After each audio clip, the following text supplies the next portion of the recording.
dan min A, begitu seterusnya. Jadi dia akan bergerak dari kanan ke kiri, kemudian kiri ke kanan ke kiri ke kanan, dan seterusnya. Selalu jarak terjauhnya di X sama dengan plus A atau di X sama dengan min A. Nah, gerak yang seperti ini itu disebut sebagai gerak harmonis sederhana. Gerak harmonis sederhana ini kadang disebut juga gerak selaras sederhana. Gerak harmonis sederhana ini kalau digambarkan grafiknya di sumbu Y itu dianggap sebagai X. X itu berarti maksudnya untuk menunjukkan benda M itu berada sejauh X dari titik kesetimbangan. Ya. Kemudian yang di sumbu X tadi ada di sumbu Y, kemudian yang di sumbu X itu adalah T, waktu. Maka gambar gerak ke kanan ke kiri dari benda bermassa M tadi, itu bisa digambarkan seperti yang tertera di layar. Dia membentuk grafik sinusoidal. Terjauhnya kalau yang atas itu X sama dengan plus A, itu berarti setara dengan yang di kanan, dan kalau di bawah itu berarti yang di sebelah kiri, X sama dengan min A. Nah, gerakannya seperti ini, naik turun, membentuk sinusoidal. Gerak yang semacam ini mempunyai rumus umum menurut matematika ya, itu X sama dengan A kosinus omega T plus delta.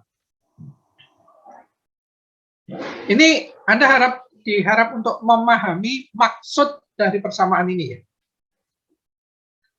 Getaran ini sebab memegang peranan penting di dalam getaran dan gelombang ya, sampai dengan gelombang ini memegang peranan penting di dalam ilmu pengetahuan dan teknologi saat ini ya. Nah, X sama dengan A cos A itu adalah amplitudo. Anda perhatikan di sini amplitudo itu jarak terjauh ke kanan atau ke kiri untuk gerak yang semacam dicontohkan tadi.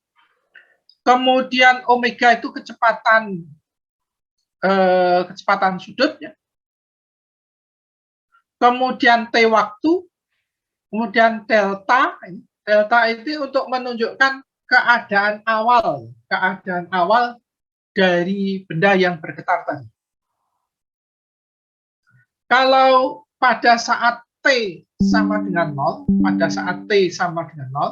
ternyata X-nya sama dengan A.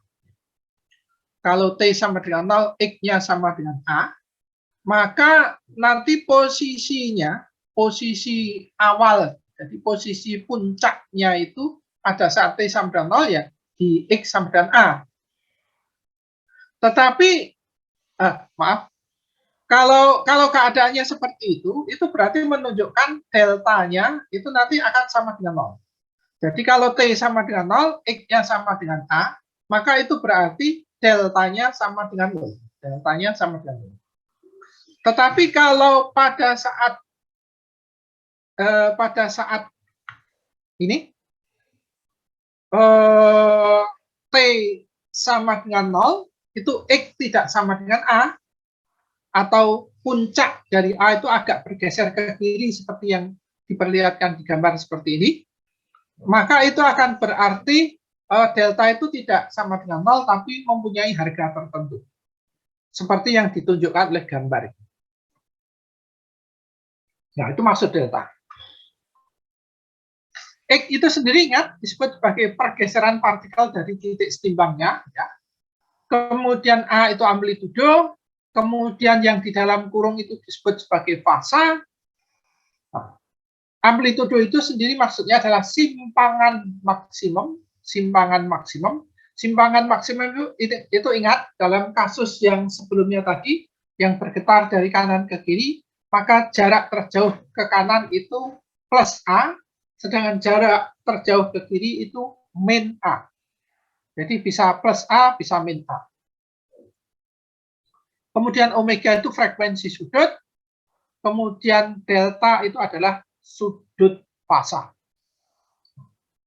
Ini pengertian gerak harmonis sederhana yang digambarkan seperti yang sebelah kiri, dan yang sebelah kanan ini pengertian persamaan gerak harmonis sederhana, disertai dengan penjelasan besaran-besaran yang ada di dalamnya. Di gambar itu ada T besar. T besar itu maksudnya adalah periode, penjelasan tambahan ya. Periode itu waktu yang diperlukan untuk bergetar satu siklus penuh. Satu siklus penuh, satu getaran penuh. Nah, itu waktu yang diperlukan untuk bergetar satu siklus penuh atau satu getaran penuh, itu disebut sebagai periode. T dirumuskan sebagai sama dengan 2pi per omega, atau omega sama dengan 2pi per T ya. Dan ada pengertian frekuensi, jumlah getaran yang dilakukan selama satu periode, frekuensi sama dengan seperti, atau omega, atau sama dengan omega per 2pi. Jadi F sama dengan seperti, sama dengan omega per 2pi. Dan omega sama dengan 2πf, karena F sama dengan seperti, maka omega sama dengan 2pi per T.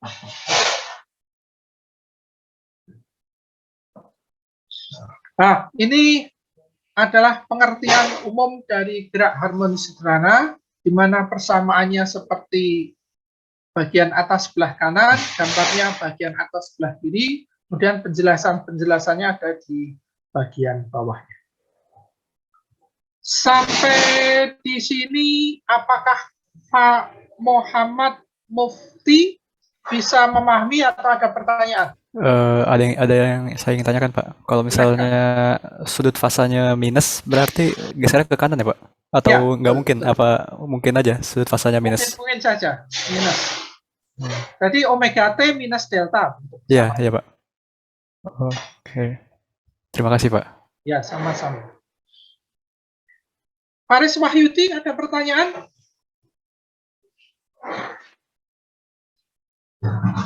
Halo, tes. Faris Wahyudi? Cek, Faris Wahyudi ada? Masih mengikuti kuliah saya?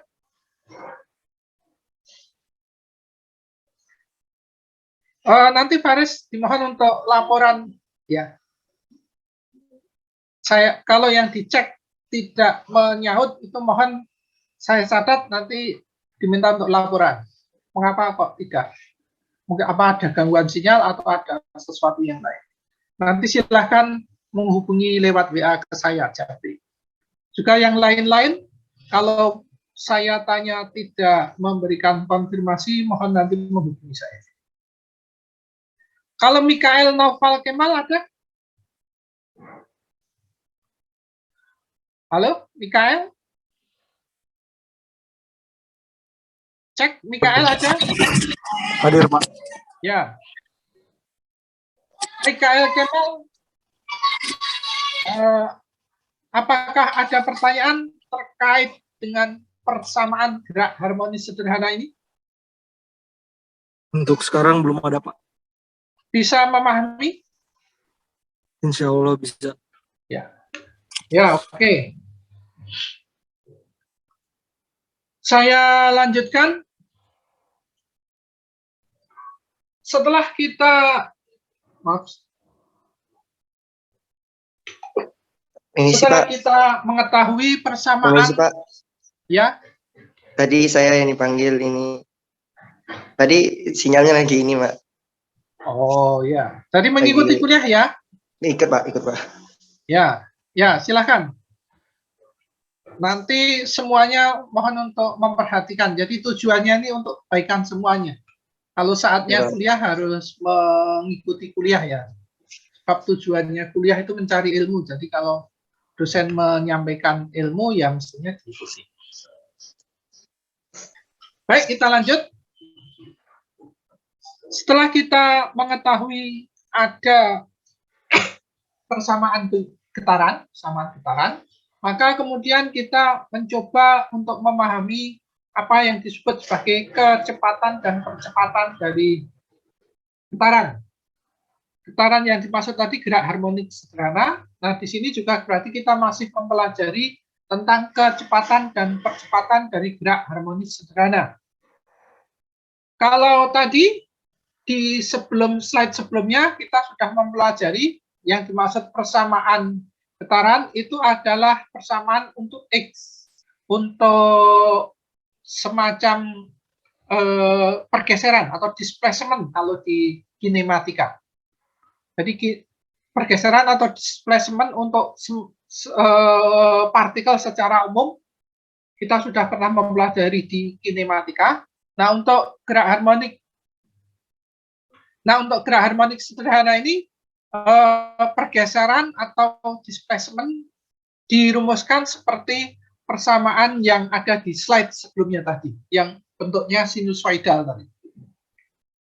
Nah, dengan demikian, kalau kita diminta untuk mencari kecepatan dan percepatan dari gerak harmonik sederhana, maka kita bisa langsung mendapatkannya dengan cara menurunkan terhadap waktu untuk kecepatan. Ini seperti kinematika.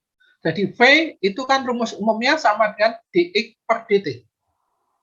Karena X tadi sama dengan A cos omega T per delta, maka itu bisa diturunkan terhadap waktu, sehingga diperoleh V itu sama dengan min omega kalikan A kalikan sin kalikan omega T plus delta. Kalau X sama dengan A cos omega T plus delta, terus diturunkan kok menjadi sin seperti ini, apakah di kuliah Anda matematika dasar sudah mendapatkan penjelasan terkait ini? Mauli dan Mirza ada? Ada, Pak. Sudah pernah dapat pelajaran seperti ini? Iya, Pak. Sudah kemarin mengenai turunan sudah sempat disampaikan. Oh ya. Baik, kalau sudah berarti dianggap mengerti ya. Saya tidak perlu menjelaskan lagi. Jadi turunan dari dx per dt itu akan jadi seperti ini. Untuk kecepatan jadi seperti ini. Kemudian untuk percepatan A itu kan sama dengan turunan dari V per T. Jadi A sama dengan dV per dt.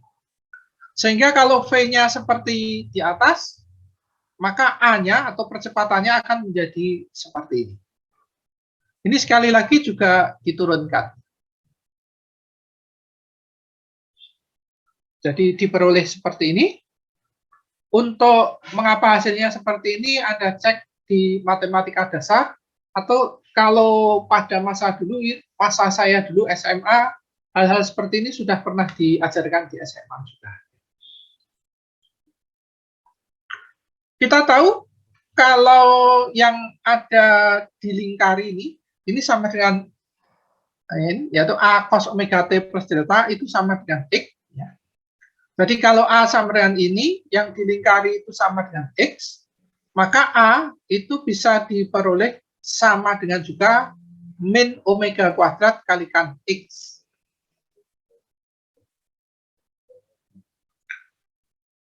Dan kemudian kita juga tahu VM itu adalah kecepatan maksimum. VM itu kecepatan maksimum maksudnya. Itu akan sama dengan omega A.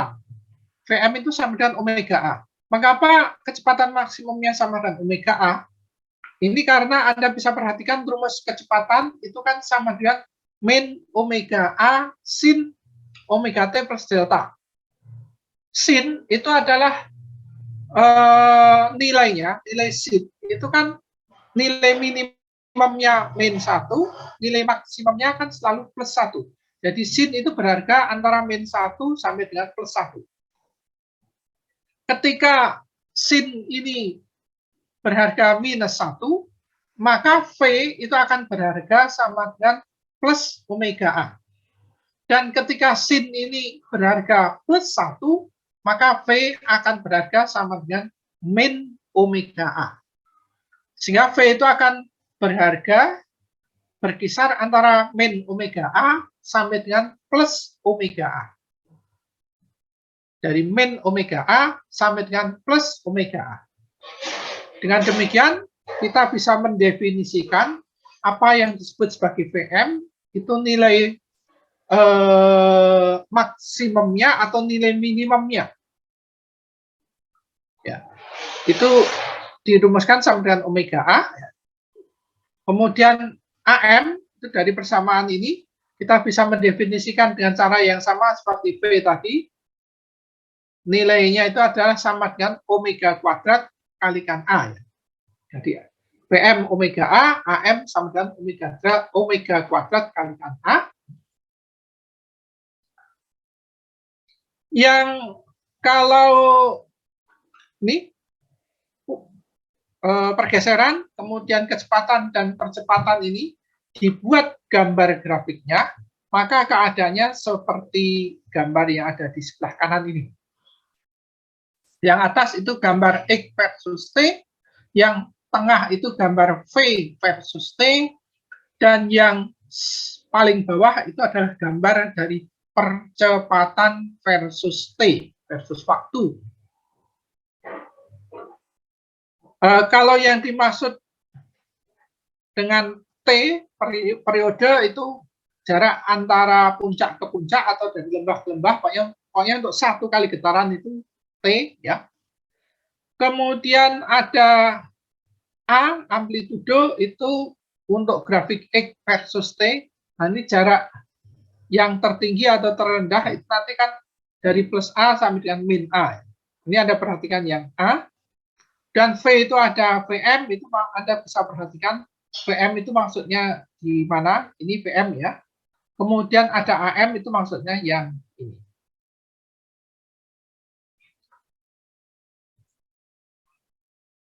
Nah, kemudian misalkan pada saat T sama dengan 0, itu diperoleh X sama dengan X0 dan V sama dengan V0.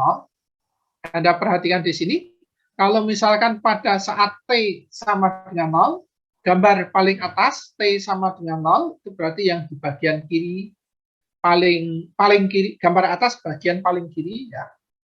Itu T sama dengan 0. Nah, ini X sama dengan X0. Anda perhatikan ke atas X sama dengan X0. Kemudian di gambar yang bawah, pada saat T sama dengan 0, bukan bawah ya, tapi yang gambar tengah ya. Pada saat T sama dengan 0, itu nanti V-nya akan sama dengan V0. Kalau pada saat T sama dengan 0, A-nya itu nanti juga secara umum Anda bisa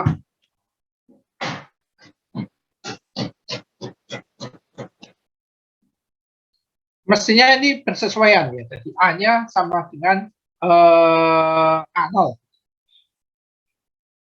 Pada saat T sama dengan 0, misalkan X sama dengan 0, V sama dengan V0, mestinya A-nya nanti juga mungkin sama dengan A0. Maaf, bukan A0, tapi lebih tepatnya ini mestinya min A0 kalau A-nya. Karena Anda perhatikan kalau V dengan X itu pada saat T sama dengan 0 itu di atas, tapi kalau A itu sama dengan keadaannya di bawah. Anda perhatikan, pada saat T sama dengan 0, X sama dengan X0, dan V sama dengan V0. Nah, X0 itu sama dengan A cos delta, kemudian V0 sama dengan min omega kalikan A sin delta. Ya. Dari sini V0 per X0 sama dengan min omega tangen delta. Kita tulis seperti ini. Jadi X0 plus X0 kuadrat plus V0 per omega kuadrat. Kita peroleh akan menjadi seperti ini. Sehingga A sama dengan seperti ini. Ini adalah sebenarnya pemahaman, bisa dikatakan ini adalah contoh cara memahami atau contoh soal ya sebenarnya. Jadi kadang ada yang menanyakan gambaran dari X, V, dan A itu seperti apa.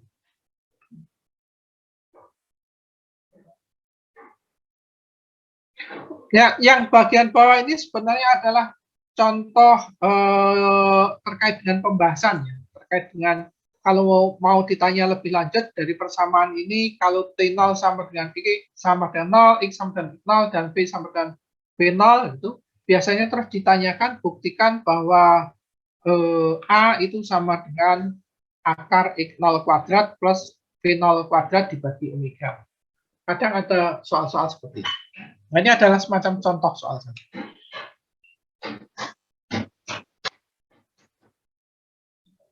Dan lanjut ke sini. Sekarang kita kembali lagi, kalau tadi sudah disebutkan apa yang dimaksud atau apa yang dicontohkan sebagai gerak harmonis sederhana, yang gambarannya seperti tadi itu berarti sebenarnya sama dengan ini ya.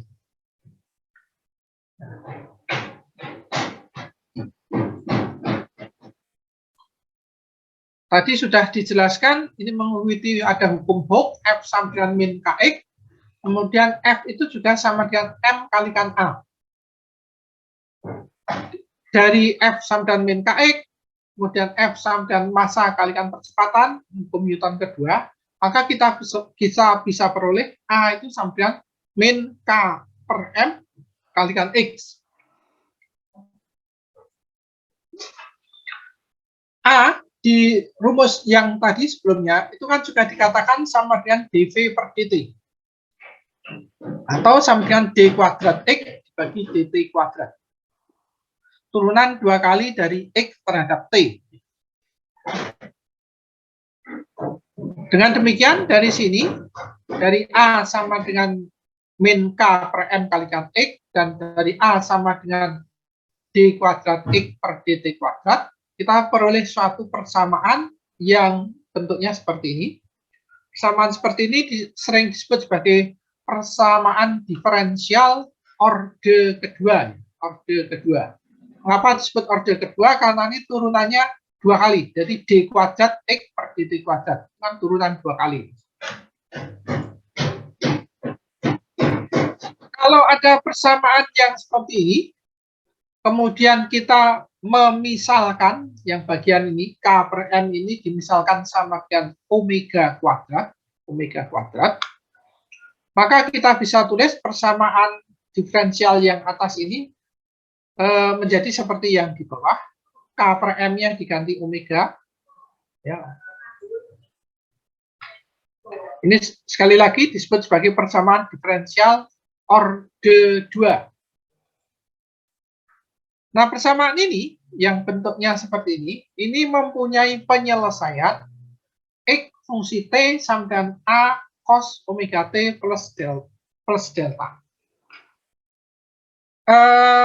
Penyelesaian yang tiba-tiba diketahui sama dengan seperti ini sebenarnya diperoleh dari teori di matematika. Jadi kalau ada persamaan diferensial yang seperti ini, penyelesaiannya adalah seperti ini. Itu matematika bilang, ahli matematika bilang seperti itu.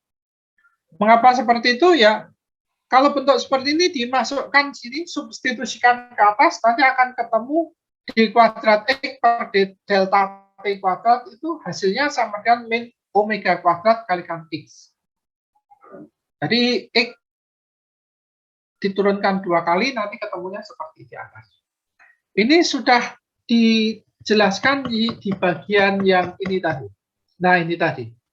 Kalau A sama dengan ini, ya, kan sudah tahu. Jadi A sama dengan min omega kuadrat kalikan X. Seperti ini. Kembali ke sini. Yang penting ya, jadi yang penting untuk Anda ingat bahwa persamaan dari hukum Hooke untuk getaran pada seperti ini, itu hasilnya adalah persamaan diferensial yang seperti ini, nah atau yang seperti di bawah ini. Nah, persamaan diferensial yang seperti di bawah ini mempunyai penyelesaian X sama dengan A cos omega T plus delta seperti ini. Ini coba dimasukkan kemudian diturunkan, memang hasilnya nih pembuktiannya. Ini silakan nanti dipelajari sendiri. Ini pembuktian saja. Eh, nah, ini kalau X-nya dimasukkan ke sini, ke bagian ini yang diturunkan ini. Jadi ini diturunkan pertama, ketemu ini, diturunkan kedua, ketemu ini. Yang berarti D kuadrat X per DT kuadrat sama min omega kuadrat kalikan A, kalikan cos ini. Nah, A cos min omega sekian ini kan sama dengan X. Maka hasilnya jika ini dimasukkan ke atas, ketemu kembali seperti ini. Sehingga terbukti bahwa ini adalah penyelesaiannya. Nah, terus kembali, di penyelesaian ini ada omega. Nah, omega itu dari ini tadi, kan sebenarnya omega ini sama dengan K per M. Ya. Omega sama dengan K, ini K per M itu sama dengan omega kuadrat di bagian ini. Jadi omega kuadrat sama dengan K per M. Dengan demikian, kita juga bisa mendefinisikan di samping ini penyelesaian persamaan diferensial ini atau persamaan untuk getaran harmonik sederhana adalah seperti ini, maka kita juga mempunyai atau tahu suatu persamaan omega itu sebenarnya sama dengan akar K per M. Omega sama dengan akar K per M. Nah, T itu sama dengan 2pi per omega, ini dari rumus yang sebelumnya. Sebelumnya, T sama dengan 2pi per omega, atau omega sama dengan 2pi per T. Sehingga dengan demikian, kalau T yang sama dengan 2pi per omega, omeganya sama dengan akar K per M, ini masukkan ke sini, kita akan peroleh T itu sama dengan 2pi kalikan akar M per K. Akar M per K. Kalau F sama dengan seperti, maka F itu juga nanti T-nya yang seperti ini masukkan ke sini, maka akan kita peroleh F itu sama dengan 1/2pi kalikan akar K per M. Jadi pada gerak harmonik sederhana seperti ini, T-nya bisa dirumuskan seperti ini, atau F-nya bisa juga dirumuskan seperti yang bawah kanan ini. Apakah ada pertanyaan sampai di sini? Erwin Agil Nur Rahmat, ada pertanyaan?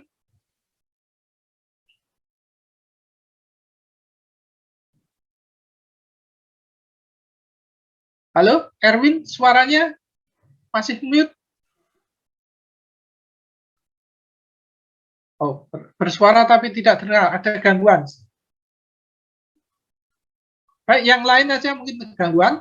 Najwa Mumtaz, ada pertanyaan sampai di sini? Saat ini belum ada, Pak. Bisa memahami ini?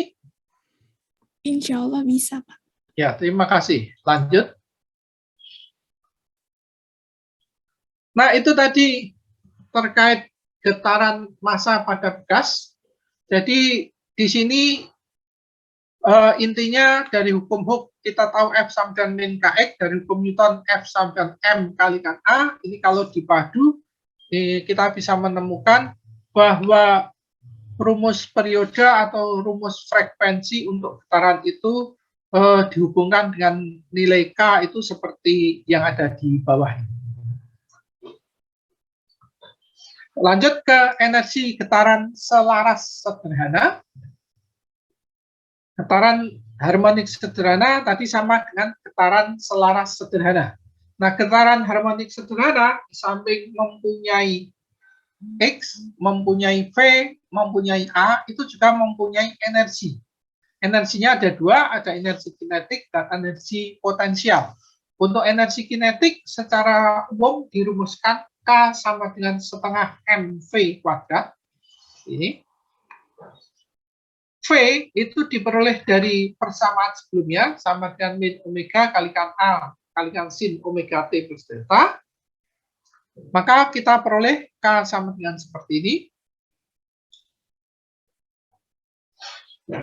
Untuk energi potensial itu mengikuti hukum Hooke. Ya. Hukum Hooke itu orang sudah mendapatkan bahwa energi potensial itu dirumuskan U sama dengan setengah Kx kuadrat. U sama dengan setengah Ki kuadrat. Sehingga dengan demikian, karena X sama dengan A cos omega T plus delta, maka U itu akan sama dengan seperti ini. Nanti untuk X-nya ini dimasukkan saja dari rumus yang sebelumnya, itu ada X sama dengan A cos omega itu. Nah, kalau dimasukkan ke sini, nanti ketemu seperti ini. Silakan Anda oret-oretan apa betul rumus yang di sini. Jadi hasil seperti ini sudah benar atau belum.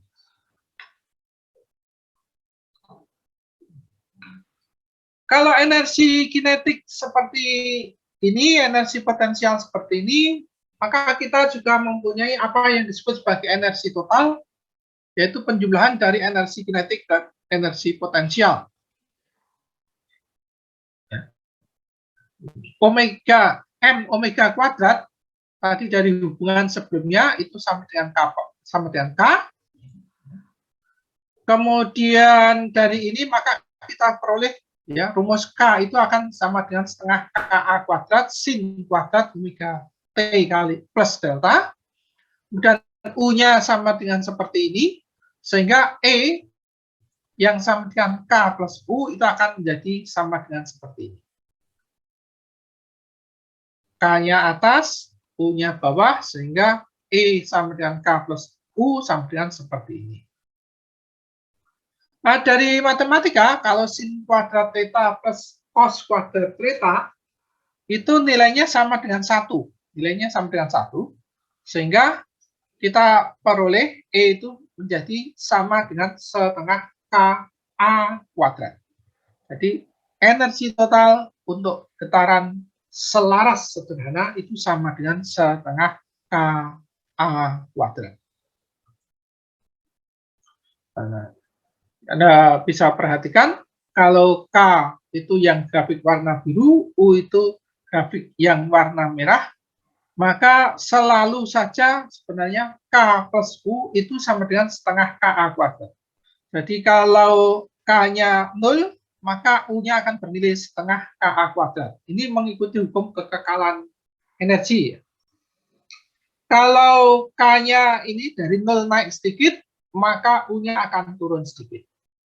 Kalau K-nya naik banyak, U-nya akan turun banyak.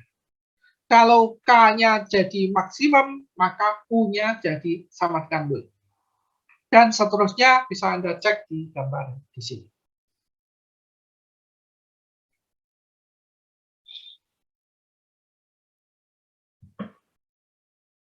Ada pertanyaan sampai di sini? Muhammad Hanif Al-Farisi, apakah ada pertanyaan? Oh, ini belum, Pak. Khotijah Fitriah, ada pertanyaan? Khotijah, mengikuti kuliah? Halo? Cek Khotijah Fitriah. Ada gangguan? Mic-nya sepertinya tidak bunyi. Ya, baiklah. Nanti silahkan saja. Kalau mic-nya memang ada gangguan, tidak apa-apa. Yang penting saya ngecek mahasiswa dengan cara seperti ini. Mereka mengikuti. Apakah terdengar? Ya, baik. Sudah saya terima. Yang penting berarti mengikuti kuliah. Iya, Pak. Terima kasih, Pak. Ya, lanjut. Ya. Nah, kemudian kita pelajari bandul sederhana. Bandul sederhana. Bandul sederhana ini adalah contoh lain dari gerak harmonik sederhana atau gerak selaras sederhana. Tadi gerak harmonik sederhana sudah dicontohkan, contoh yang mudah kan yang seperti ini tadi. Yang pegas, di ujungnya ada benda bermassa M. Nah, kalau sekarang kita hendak mencontohkan di samping pegas yang seperti tadi, maka contoh lain dari gerak harmonik sederhana itu adalah bandul sederhana atau kadang disebut sebagai bandul matematis. Bandul matematis itu sistemnya seperti ini. Ada bola atau benda gitu ya secara umum. Ini digantungkan dengan tali, kemudian nanti ini ditarik sedikit sehingga berbentuk seperti ini, dan setelah itu akan dilepas, maka bola ini akan nanti bergetar dari posisi kanan ini, nanti akan kemudian menuju ke tengah, kemudian setelah itu akan menuju ke kiri. Dari kiri akan kembali menuju ke tengah, kemudian menuju ke kanan. Jadi kanan, tengah, kiri, kiri, tengah, kanan, atau kanan, kiri, kanan, kiri, kanan, kiri. Begitu seterusnya. Nah, ini disebut sebagai bandul sederhana atau bandul matematis. Nah, pada bandul matematis ini yang perlu diketahui, tali ini panjangnya L, kemudian benda itu bermassa M. Ini ada perumusannya sedemikian rupa, silahkan ini dipelajari sendiri. Yang jelas untuk bandul sederhana atau bandul matematis ini nanti akan diperoleh nilai omeganya. Omega itu seperti tadi, untuk gas tadi kan juga punya omega yang sama dengan K per M tadi. Nah, kalau di sini omega sama dengan akar G per L. Kalau tadi akar K per M, ini sama dengan akar G per L. G percepatan gravitasi bumi, L panjang tali, sehingga diperoleh T itu sama dengan 2pi per omega. Atau sama dengan 2pi kalikan akar L per G. Kalau terkait dengan praktikum, nah ini bandul matematis atau ayunan sederhana ini, bandul sederhana ini seringkali dipraktikumkan untuk mahasiswa mengetahui berapa frekuensi, berapa amplitudo. Jadi praktikum terkait bandul matematis ini cukup terkenal. Di samping bandul sederhana atau bandul matematis juga dikenal adanya bandul fisis. Kalau ini teorinya agak lebih kompleks. Ya, ini tidak usah jadi materi saja, tapi cukup untuk diketahui. Ini juga bandul fisis atau bandul fisis ini disebut bandul fisis, itu juga termasuk gerak harmonis sederhana. Yang T-nya seperti ini. Nah, kalau sampai di sini, ini kita sudah mempelajari gerak harmonis sederhana, di mana kalau gerak harmonis sederhana itu intinya kalau ada benda bergetar, maka amplitudonya, amplitudo itu jarak maksimum, jarak simpangan terjauh atau ya jarak simpangan terjauhnya, itu kan selalu tetap. Jadi gerak harmonis sederhana itu simpangan terjauhnya atau amplitudonya selalu tetap. Dia tidak berubah-ubah. Dan secara umum, secara teoritis, kalau ada benda melakukan gerak harmonis sederhana, ya, atau getaran, ya getaran, gitu, Pak, getaran seperti itu, gerak harmonis sederhana, maka mestinya benda itu akan selalu bergetar terus dan tidak akan pernah simpangannya mengecil. Artinya getaran itu akan berlangsung terus sampai selama-lamanya. Tetapi sebenarnya di dalam kehidupan ini, getaran yang semacam itu hampir dikata tidak ada. Jadi, kalaulah ada, itu hanya idealisasi. Sebenarnya, setiap benda, katakanlah seperti bandul matematis seperti ini, supaya dia bisa menjadi gerak harmonis sederhana, itu kan di sini ada asumsi tetanya kecil. Kalau tetanya kecil, itu nanti akan dianggap sin teta sama dengan teta. Jadi ini ada anggapan yang seperti ini. Padahal sebenarnya sin teta itu tidak sama dengan teta, tapi ini dianggap sama. Memang untuk harga teta kecil, sin teta itu mendekati teta. Jadi kalau untuk skala yang tidak teliti sekali, bandul sederhana atau bandul matematis bisa menjadi gerak harmonis sederhana, tetapi kalau mau diukur dengan teliti, ini tidak mungkin menjadi gerak harmonis sederhana. secara umum ini nanti juga mestinya amplitudonya semakin lama akan semakin mengecil. Tapi untuk pendekatan, karena proses amplitudo mengecil itu lama sekali, maka keadaan yang seperti ini bisa dianggap sebagai gerak harmonis sederhana. Sekali lagi, gerak harmonis sederhana itu sebenarnya tidak ada, tapi untuk pendekatan dianggap ada. Nah, kalau yang ada di alam, yang ada di kenyataan, itu, nah, keadaannya sebenarnya yang lebih real adalah getaran teredam seperti ini. Apa yang dimaksud dengan getaran teredam? Getaran teredam itu contohnya kalau seperti ini. Kalau ini ada pegas, kemudian di ujungnya ada benda bermassa M, tapi benda bermassa M ini nanti dimasukkan di gelas beker, dan di dalam gelas beker ini dianggap nanti dimasukkan cairan. Jadi benda bermassa M ini nanti karena di dalam cairan dia akan bergesekan dengan cairan. Ya. Jadi ada gaya gesek, Nah, kalau gaya gesek ini tidak diabaikan. Nah, jadi ini sebenarnya mengalami gesekan, artinya gaya gesek tidak diabaikan. Maka sigma gaya itu akan dianggap sama dengan min kx. Min kx ini dari hukum Hooke. Terus ditambah R. R ini adalah pengaruh gaya gesekan. Gaya gesek. Nah, ini sama dengan M kalikan AX. R ini sama dengan min BV. Jadi gaya gesek ini dirumuskan R sama dengan min BV. Ini umum saja. B ini adalah suatu tetapan. Kemudian V ini kecepatan. Jadi kalau benda ini bergerak dengan kecepatan V, maka di sini R sama dengan min B kalikan V. V ini ingat satu konstanta. Dari sini diperoleh seperti ini.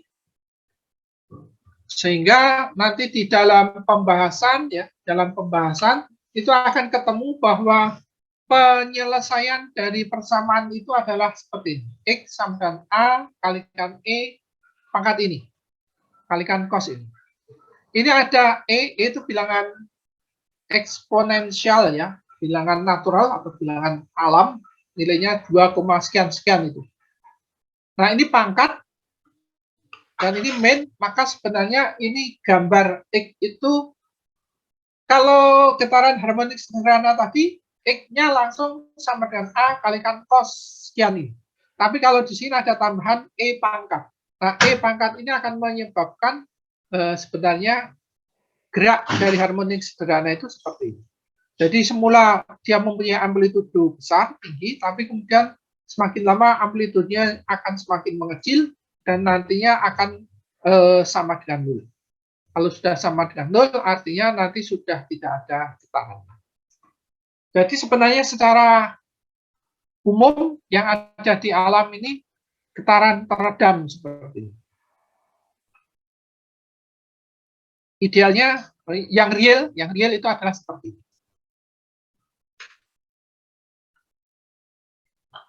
Nah, getaran, makanya ya, ilmu tentang getaran teredam ini juga ada penyelesaiannya, ada ya ini penyelesaiannya yang seperti ini. Ini biasanya hanya dibahas di mata kuliah yang lanjut ya kalau getaran teredam. Kalau untuk salah satu aplikasinya, getaran teredam itu bisa dipakai untuk jok mobil itu ya.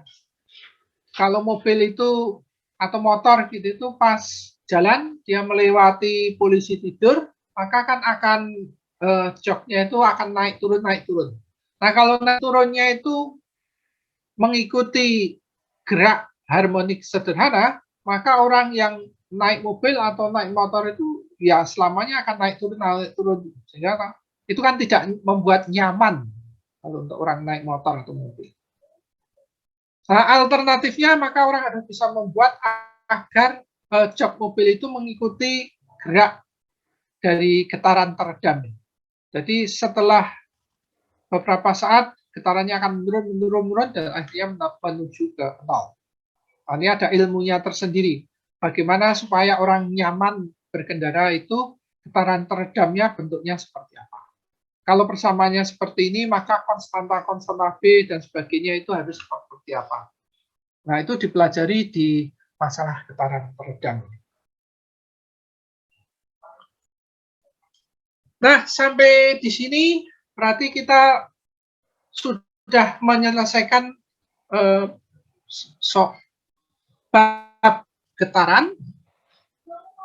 Di samping getaran teredam, jadi gerak getaran tadi, ada getaran harmonis sederhana, ada getaran teredam. Sebenarnya ada juga jenis yang lain. Ada jenis yang lain itu diantaranya ada getaran teredam yang sifatnya damped atau dipaksa. Nah, seperti itu mungkin akan dipelajari lebih jauh untuk orang-orang yang mengkaji masalah getaran. Di fisika dasar kita cukup mengenal ada getaran harmonis sederhana dan getaran teredam saja. Nah, cukup untuk materi getaran. Apakah ada pertanyaan? Faras Pudiarna, ada pertanyaan?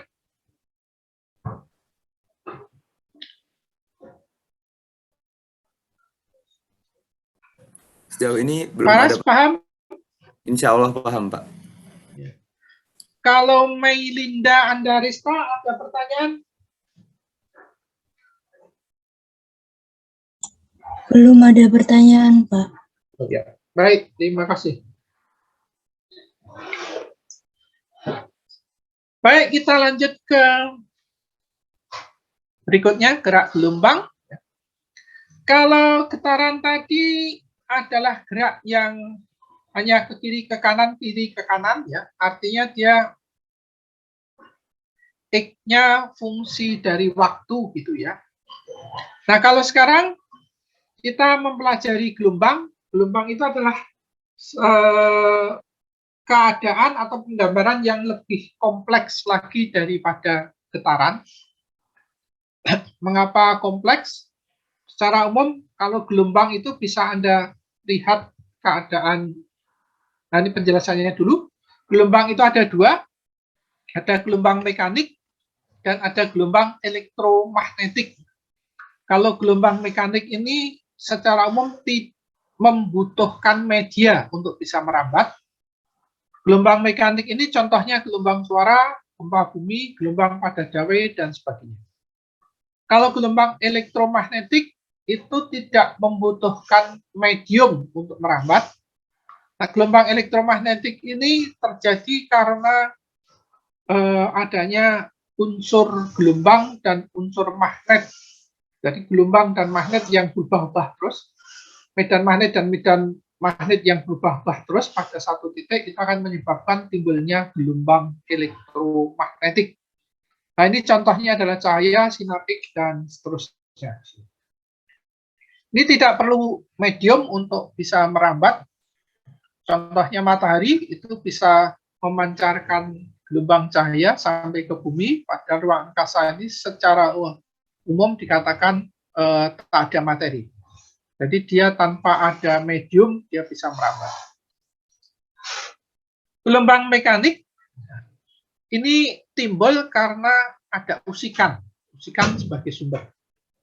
Kemudian perlu medium yang dapat diusik, perlu ada mekanisme penjalanan usikan. Ini contohnya, kalau ada tali, semula tali ini diam, tapi kemudian ada orang memegang di ujungnya, dan kemudian orang ini mengusik. Mengusik itu orang ini menaikkan tali, jadi dia memberikan getaran di satu titik. Getaran itu tali yang di ujung kiri diberi getaran naik, gitu. Kemudian dibiarkan, gitu, maka getaran itu akan seolah-olah merambat. Seperti gambar yang kedua, rambat ke kanan, kemudian semakin ke kanan, dan semakin ke kanan lagi, sampai dengan gambar yang terakhir. Nah, ini usikannya sifatnya tunggal. Nah, usikan tunggal yang merambat ini, kalau hanya satu, ini disebut sebagai pulsa. Tapi kalau usikannya itu naik turun, nah itu akan jadi sesuatu yang disebut sebagai gelombang mekanik. Jadi kalau hanya tunggal ini ya mungkin boleh disebut gelombang tunggal juga boleh. Tapi kalau usikannya naik turun, maka itu akan terjadi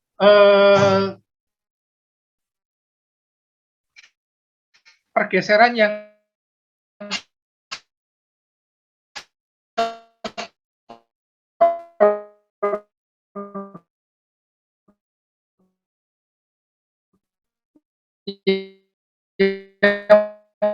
membentuk grafik sini ke dalam hal ini karakter fisik yang menjadi ciri gelombang. Karakter fisik yang menjadi ciri gelombang itu ada panjang gelombang atau lambda, kemudian ada frekuensi atau F, kemudian ada cepat rambat gelombang atau V. Ya. Panjang gelombang itu jarak minimum antara 2 titik pada gelombang yang berperilaku identik. Secara umum ini sudah definisi yang terkenal. Frekuensi seperti ini juga sudah terkenal. Cepat rambat itu jarak perjalanan usikan yang ditempuh dalam. Kemudian tipe gelombang itu ada transversal, ada longitudinal. Transversal itu kalau gerak partikel yang terusik tegak lurus arah penjalarannya. Kalau longitudinal, gerak partikel yang terusik secara transversal itu yang gelombang tali tadi. Ini gerak partikelnya kan naik turun. Gerak partikelnya naik turun. Nah, naik turun itu sementara gerak penjalaran gelombangnya ke kanan atau ke arah horizontal. Jadi partikelnya vertikal, gelombangnya horizontal. Arah penjalarannya horizontal. Jadi antara vertikal dan horizontal itu kan secara umum tegak lurus. Jadi kalau tegak lurus seperti itu disebut sebagai gelombang transversal. Kalau longitudinal ini sejajar. Jadi gerak partikel yang terusik itu sejajar dengan arah penjalaran. Nah, contohnya gelombang pegas yang seperti ini. Orang menarik pegas, maju mundur, maka akan menyebabkan ada gelombang pegas yang seperti ini. Nah, kemudian kita cek penjalaran gelombang dalam satu dimensi. Mula-mula seperti ini, kemudian setelah itu dia bergerak menjadi seperti yang di kanan. Jadi semula di kiri, terus menjadi di kanan. Dari keadaan kiri ke kanan, itu berarti Anda perhatikan ini ada jarak sejauh V kalikan T. Ingat mengapa ini V kalikan T? Ya karena X atau V itu sama dengan X T. V sama dengan X per T, sehingga X sama dengan V kalikan T. Ini puncaknya sebelah di sini, terus sekarang ke sini, maka jarak dari sini, dari keadaan ini ke sini itu kan X ya, X sama dengan V kalikan T.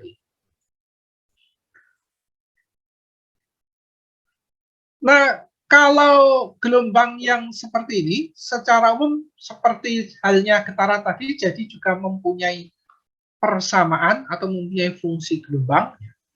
Fungsi gelombang itu secara umum dikatakan karena misalkan pada tali ini gelombangnya kan naik turun.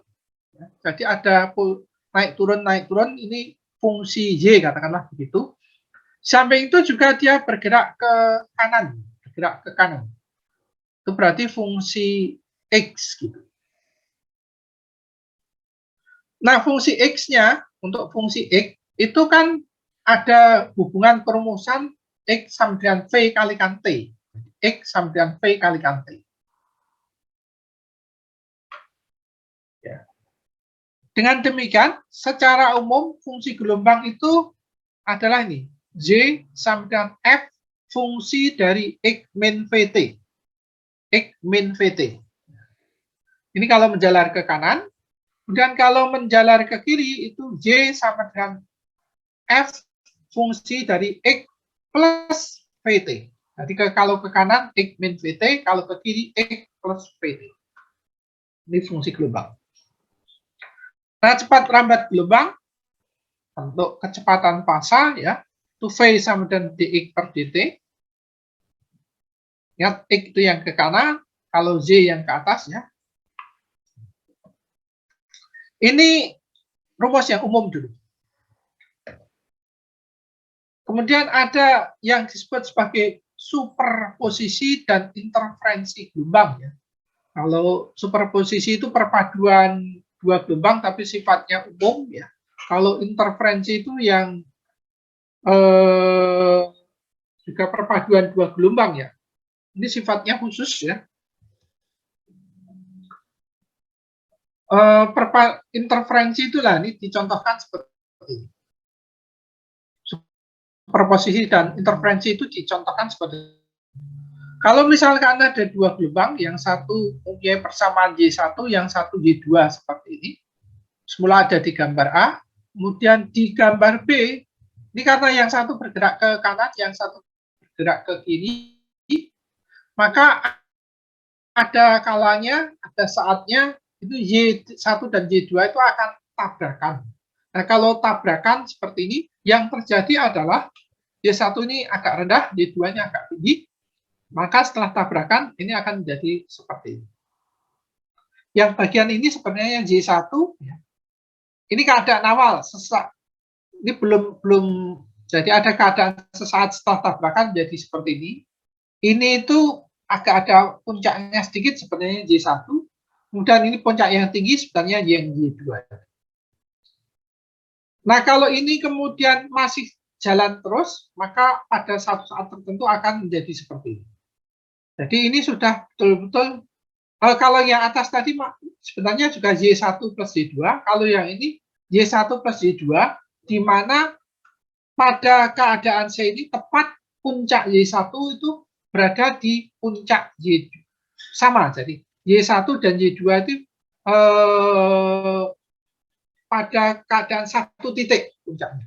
Sehingga kalau berada pada keadaan satu titik, itu nanti di sini ini sebenarnya Y1 yang tingginya semula katakanlah A1, yang ini A2 itu, karena dijumlahkan maka jadilah A1 plus A2, jadi sangat tinggi. Tapi kalau di sini ini dijumlahkannya, ini belum pas di puncaknya, jadi ini sudah mulai tinggi, tapi tingginya itu tidak membentuk suatu yang simetri itu. Kalau yang ini simetri karena ini pas puncaknya ketemu puncaknya. Kalau ini puncaknya yang satu di sini, puncak yang satu di sini.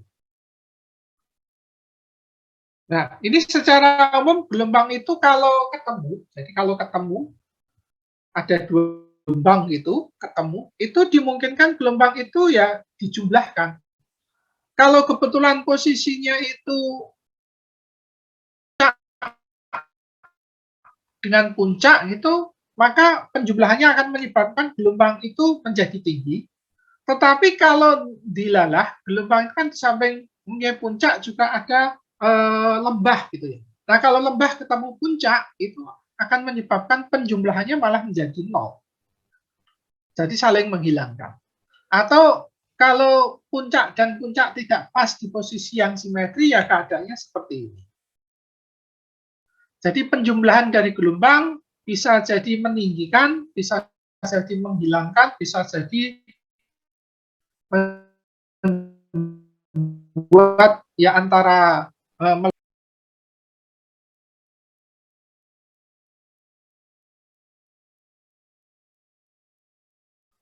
contoh-contoh yang lain, puncak yang di lembah kalau dijumlahkan kan ada saat tertentu akan jadi 0 seperti ini.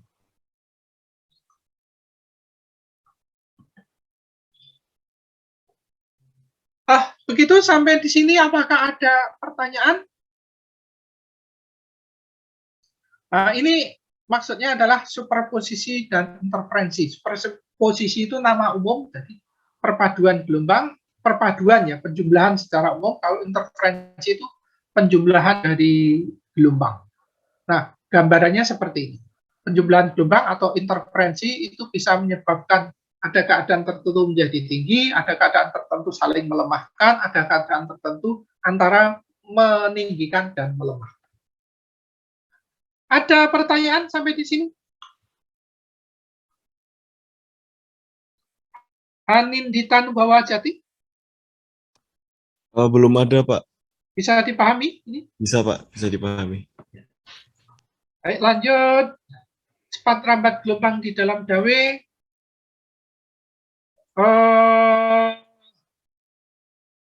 Ini tidak usah, silahkan dibaca-baca sendiri saja, tapi tidak usah jadi materi saja ya. Ini untuk dipahami saja bahwa ada materi seperti ini ya. Kemudian refleksi dan transmisi gelombang itu dipahami seperti ini ya. Refleksi itu pemantulan, kalau transmisi itu ada, sudah bagian ini tidak usah jadi materi, tapi silahkan dibaca kalau mau. Ya. Ini juga tidak usah, tapi silahkan dibaca. Jadi ini kalau tidak materi itu artinya nanti tidak saya keluarkan di ujian. Jadi saya tidak menjelaskan secara detail, tapi silahkan kalau yang tertarik untuk baca sendiri. Yang harmoni gelombang itu juga begitu, secara umum tidak usah materi. Nah, ini saja yang bagian ini terakhir. Persamaan gelombang ya, ini persamaan gelombang. Maaf sebentar ya.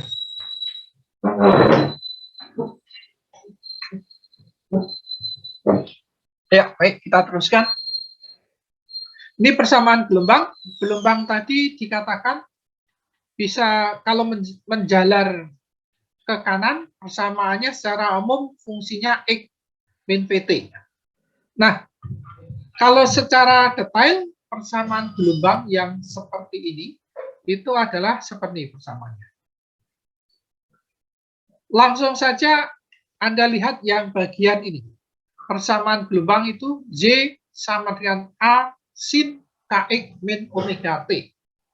Ini adalah persamaan umum dari gelombang. Y sama dengan A sin KX min omega T. A itu amplitudo, kemudian K itu di ini bagian ini. K itu sama dengan 2pi per lambda. K sama dengan 2pi per lambda. K ini orang menyebutnya juga sebagai bilangan gelombang. Dan omega itu sama dengan 2pi per T. Jadi langsung Anda lihat persamaan umum dari gelombang, kalau gelombangnya menjalar ke kanan, bentuknya seperti ini. Apakah ada pertanyaan? Muaradiah bisa dipahami? Bisa, Pak. Nanti kalau soal-soal yang seperti ini, contohnya kalau persamaan umumnya berbentuk, jadi ada suatu gelombang persamaannya Y sama dengan 6 sin 2X min mungkin 4T. Nah, terus ditanyakan berapakah A-nya, berapakah K-nya, berapakah omeganya. Kadang ada soal-soal seperti itu. Jadi kalau soal seperti itu artinya nanti Anda cocokkan dengan bentuk umum ini. Kalau tadi contohnya Y sama dengan 4 sin, mudahnya semuanya 4 saja. Y sama dengan 4 sin 4X min 4T itu. Berarti nanti A-nya sama dengan 4 gitu. Dan seterusnya. Paham ini maksudnya Muaradiah? Insya Allah. Ya, oke. Kalau sudah paham ini ya ini intinya sama seperti tadi. Ini tadi kalau rumus umumnya seperti ini, kemudian K itu sama dengan 2pi per lambda, kemudian omega sama dengan 2pi per T, maka persamaan yang seperti ini bisa ditulis juga menjadi seperti ini. Atau seperti ini. Ya. Nah, cukup sampai di sini untuk materi getaran dan gelombang. Kalau tadi saya mengatakan untuk gelombang itu sebenarnya ada yang gelombang suara gini, ini mungkin ada efek Doppler gitu. Ini agak saya lompati saja ya. Jadi untuk acuan, untuk yang jadikan acuan, yang jadi materi kuliah, yang nanti jadikan acuan Anda dalam mempersiapkan ujian adalah materi-materi yang saya berikan. Jadi seperti ini. Sedangkan kalau Anda ingin mempelajari secara detail, Anda bisa cek di buku Fisika Serwe. Ya.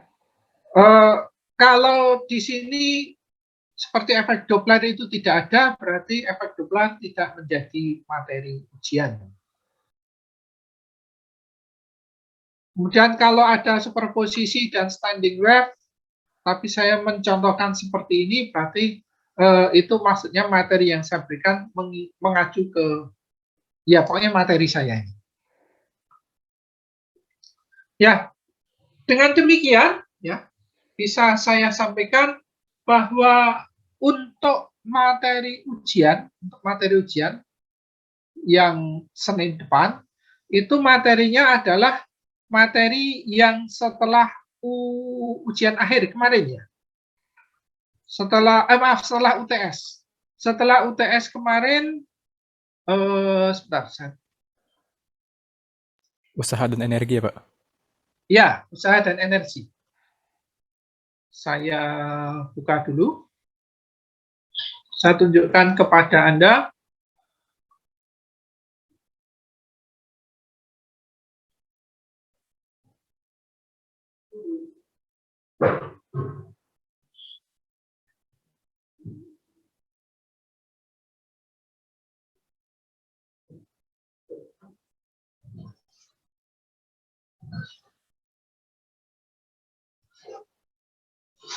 Bentar, sedang proses ya.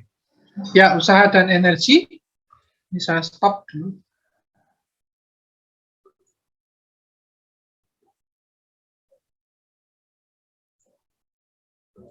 Nah, setelah UTS kemarin, materinya adalah ini. Oh, maaf. Malah ke ini ya. Usaha dan energi. Jadi besok untuk materi ujian juga dimulai dari ini. Sampai dengan materi yang ini tadi, yaitu getaran dan gelombang. Apakah bisa dipahami untuk materi ujian? Ada pertanyaan? Untuk soalnya dalam bentuk esai, Pak, seperti UTS. Ya, soal dalam bentuk esai seperti UTS, aturan UTS juga sama, aturan UAS juga sama seperti aturan UTS. Baik, terima kasih, Pak. Ya. Terus ada satu lagi yang ingin saya sampaikan, karena sebenarnya materi kuliah itu masih ada satu bagian lagi. Nah, satu bagian lagi ini saya berikan ya, jadi belum selesai ini. Ada bagian yang ketiga. Ya, bagian ketiga itu termodinamika. Ini juga sebenarnya adalah materi. Nah, untuk itu ini saya jadikan sebagai tugas kelompok. Ya. Tugas kelompok ini dalam bentuk ini, membuat ringkasan materi termodinamika. Kemarin kelompoknya ada berapa ya?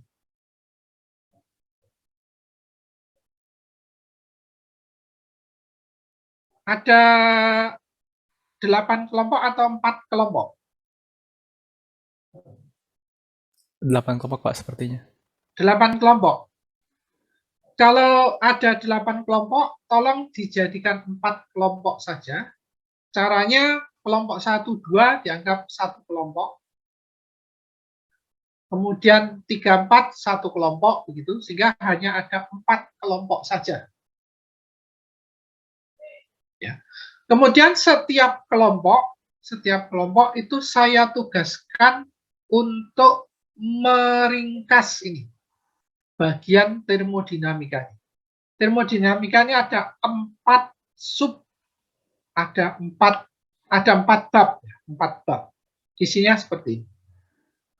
Cara meringkasnya dibuat dalam bentuk PPT ya, seperti kalau saya mengajar. Kemudian nanti satu kelompok itu cukup mengumpulkan satu saja. Nanti mengumpulkannya di Google Classroom. Ya seperti kemarin. Cukup diwakili oleh satu orang yang mengumpulkan. Tapi di halaman depan dituliskan nama kelompoknya dan anggotanya. Kelompoknya berarti kalau kemarin ada kelompok 1-2, karena kelompok 1-2 gabung dianggap kelompok A. Kelompok A. Yang 3-4 kelompok B, yang 5-6 kelompok C, dan 7-8 kelompok D. Tugasnya sekali lagi merangkum ini. Pengumpulannya itu seminggu sesudah ujian akhir. Jadi kalau ujian akhir itu pada tanggal 13, nanti pengumpulannya pada hari Minggu tanggal 19. Hari Minggu tanggal 19 Desember, paling lambat jam 23.59 atau jam 00.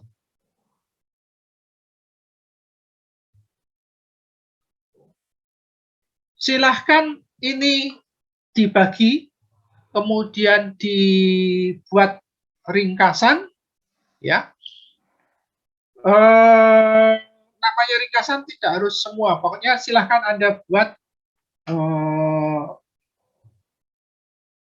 Tujuannya saya ingin Anda bisa membaca materi ini, bisa memahami. Kemudian yang dinilai pertama ya benar dan lengkap. Benar dan lengkap. Mungkin lengkap itu dalam artian sudah mencakup semua gitu ya. Pertama yang penting benar dulu, yang kedua lengkap, dan yang ketiga tampilannya. Tampilannya enak, mudah dipahami, lah itu bagus. Jadi yang dirangkum ingat buku Fisika Survey bab 19, 20, 21, 22. Ini buku yang saya berikan kan buku bahasa Inggris, tolong kalau membuat rangkuman ya diterjemahkan dalam bahasa Indonesia. Kecuali kalau itu Anda mengambil dari gambar yang ada di dalam, itu ada keterangannya bahasa Inggris kan agak susah kalau diterjemahkan bahasa Indonesia, ya tetap apa adanya boleh. Tapi kalau menerjemahkan istilah-istilah itu tolong dibuat dalam bahasa Indonesia. Dan karena ini hanya 4 kelompok, berarti itu kan maksudnya setiap kelompok ada 8 orang ya. Kalau setiap kelompok sekitar ada 8 orang, itu harapan saya setiap satu bab ini dikerjakan oleh 2 orang. Setelah itu digabung menjadi satu, dan nanti dikumpulkan di Google Classroom. Jadi tujuan saya agar setiap orang juga mengetahui bahwa di dalam Fisika Dasar 1 itu ada materi yang dikenal sebagai termodinamika yang isinya seperti ini. Apakah bisa dipahami untuk tugas ini?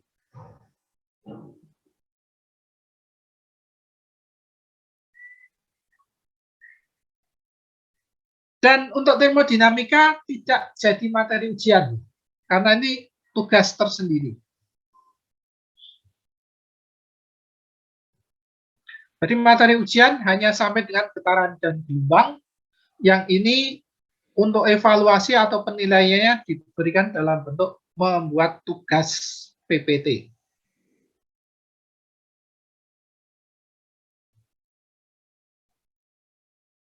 Sudah paham ini tugasnya? Paham, Pak. Kalau sudah paham, berarti silahkan untuk waktu yang 30 menit ke depan untuk setiap kelompok untuk koordinasi terkait dengan tugas ini.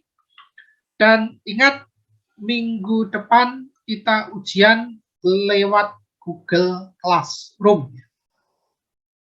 Sistem ujian secara umum sama ya, jadi tidak perlu saya jelaskan lagi.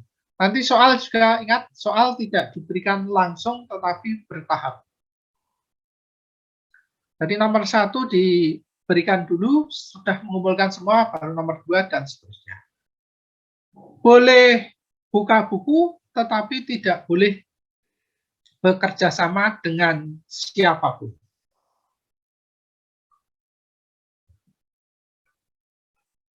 Begitu untuk kuliah pada pertemuan kali ini.